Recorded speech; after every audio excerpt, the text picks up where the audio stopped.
सलिला मधुरा कमला मधुरा मधुराधिपते अखिल मधुरा.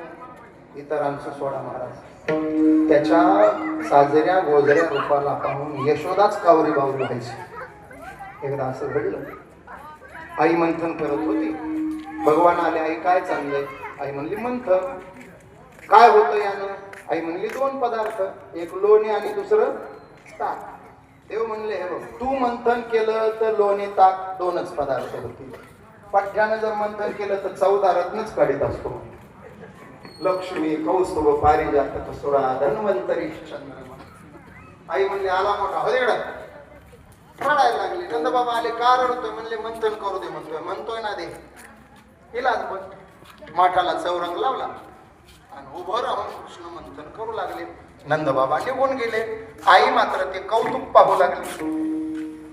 आता किती गोड दिसत असेल महाराज, 5 वर्षाचा कृष्ण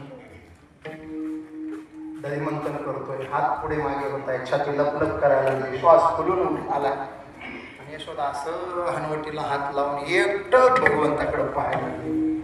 त्याचं नयन मनोहर डोळ्यात साठवायला लागले.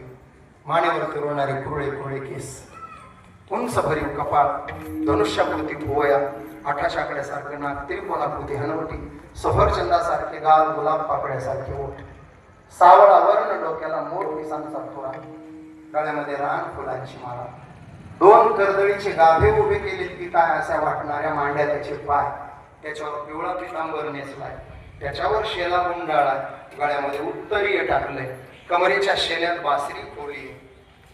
दधिमंथन करताना तिरक्या नजरेनं आईकडं पाहतोय आणि गालात हसतोय. हसल्यामुळं 4 दात दिसले, डाव्या गालाला खळी पडली. ती नयन मनोहर रूप यशोदा पाहते. घामाघूम झालाय कृष्ण.